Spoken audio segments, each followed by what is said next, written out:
Three, two, one. Welcome to Gatlinburg on New Year's Eve, where confetti flies, the crowds multiply, and personal space officially becomes a distant memory.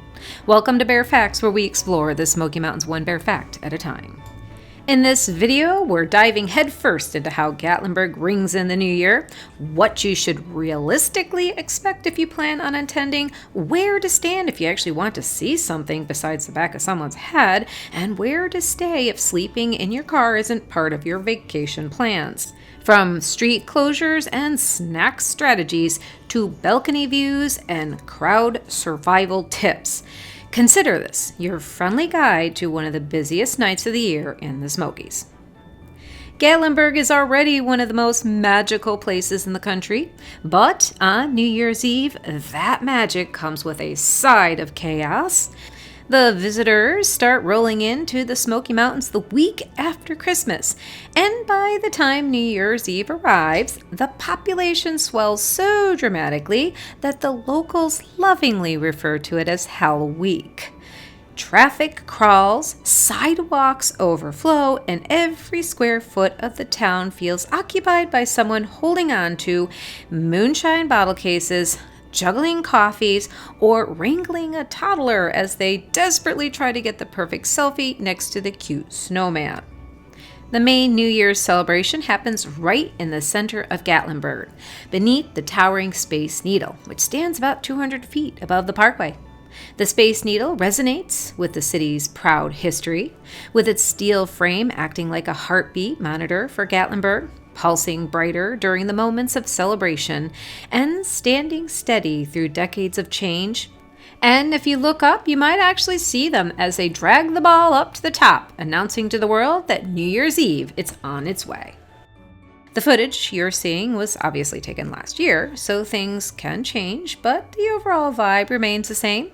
Throughout the day, the Parkway is buzzing with activity, music, and people moving in every direction. The road towards the Great Smoky Mountain National Park stays open to vehicles for most of the evening. There is a festive mood that permeates the city, with Christmas decorations and cheerful snow people scattered throughout the city. But around 10:30 p.m., everything shifts. Local police shut down the Parkway to traffic, turning the main road into the world's most crowded pedestrian walkway outside of Times Square. That place is worse. There is little to no traffic around, and it's basically impossible to get through. So make sure you're out of the area before 10 p.m. if you do not want to be part of the celebration. Those who are staying in Gatlinburg now can walk down the middle of the street like you own the place, and it feels a little rebellious in the best possible way. Many local businesses will stay open until this point, but as you approach 10 p.m. and midnight gets closer, many shops will close up, leaving behind glowing lights, music, and a whole lot of excited people with nowhere to go and nothing to do. So just be aware that you should find something to keep you occupied during that time. Staying downtown for the countdown means embracing the crowds and the chaos. The atmosphere is loud, energetic, and undeniably festive. One of the best parts of this evening is the people watching. You can sit there and you might see a whole lot of different kinds of people, from Elvis to Santa and maybe even Sasquatch. And of course, people love bringing their dogs during this time because why not? You can enjoy the New Year's with your fur babies. Food becomes a strategic decision as well, especially since most of the sit-down restaurants close before the roads shut down. Fanny Farkle's is the undisputed champion of the New Year's Eve eats. This legendary food stand and arcade combo serves up hot dogs, corn dogs, and sausages that are basically designed to eat while standing in the cold and surrounded by strangers. Across from Fanny Farkle's, other food stands keep the classics coming with hot dogs, fried dough, and turkey legs that could double as a medieval weapon if you wanted to. If dessert is non-negotiable, Ben & Jerry's usually stays open later, and Baskin-Robbins also keeps scooping well into the night. Just be prepared to wait in lines long enough for you to reconsider your life choices.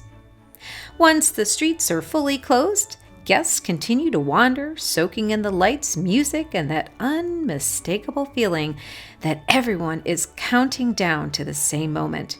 If you want to be right in the middle of everything, stay close to the Space Needle. It gives you the front row access to the action.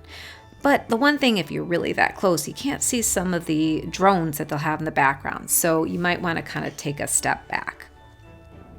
If you do want to take a step back and enjoy a more elevated experience, Sky Park offers a ticketed New Year's Eve event that includes access to the Sky Bridge, entertainment, and sweeping views of the city below. And though the views from above look fun and unique, the downside is the tickets are pricey and it's still pretty crowded up there. And though we actually haven't participated in their celebration yet, it's actually on our bucket list and we're going to try it someday.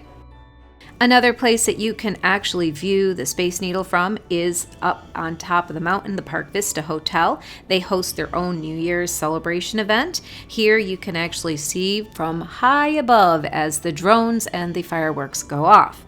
They have their own little celebration that happens, and if you do luck out, you might have a balcony with a view below, so you don't have to hang out with all the people. You just sit there and sip your drink on your own personal balcony. And the Park Vista isn't the only place where you can have a little champagne as you're hanging out in your own room with a balcony view of the celebration. There's actually quite a few hotels downtown that are a little bit closer to the action that are actually walkable to the downtown area if you wanted to. One of the places that we stayed was the Edgewater Hotel. This is right on River Road and it's within a quarter-mile walk to the downtown area, so it's a real easy walk if you wanted to go and stay there. We enjoyed it because almost all of the rooms actually have a balcony with a view of the actual Space Needle. Now, the Edgewater Hotel was actually very reasonably priced, and there are other hotels in the area that will offer you the same kind of convenience. Hang out, enjoy the show while you're sitting in your own hotel with a microwave, perhaps some heated up food, and warm seats. Because downtown area is not so fun. There's no heated seats down there. It's pretty cold, actually. And this is an alternative that many people who don't like the crowds would much more prefer. Once the streets are closed down, the real fun begins. In the past, Gatlinburg has treated visitors to a drone light show and fireworks show display. They run about 15 minutes before the ball drops, and the drones will show up before that. They're going to light up in the sky as long as it's not too windy, and they'll be making these really cool little images in the sky that are iconic to the Smoky Mountain area. You might see like a bear that'll appear, or champagne bottles, or a sunset with the mountains behind it. It's quite amazing how they do that. The thing is, though, if it's too windy, they will not be able to do it. And I do wonder if they get their drones from Dollywood, because they do a drone show, and since they're not open for New Year's Eve, it kind of makes sense that they might work together. I don't know that for a fact. Who knows? Maybe they have some other source that they work with. Anyway, the drone show is concluded with a massive fireworks display that bursts out of the Space Needle like an explosion of lights, color, and celebration. It's quite an amazing thing to see in person and experience up close and personal.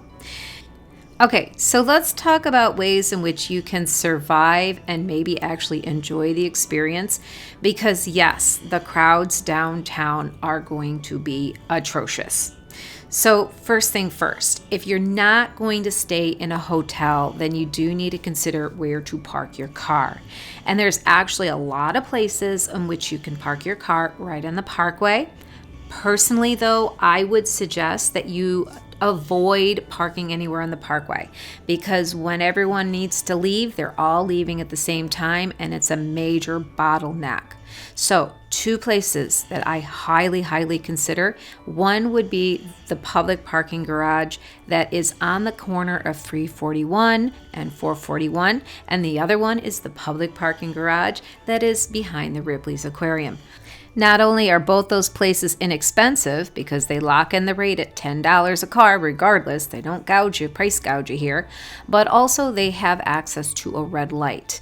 And that's important because if you can't get to a red light, you're never going to get out. You're going to be just taking a nap until next year in your car. Wait, it's already New Year. That's a long wait. Anyway, either way, finding a place that has easy access to the road is going to be essential, and being on the Parkway, even on River Road, not a good way of getting out.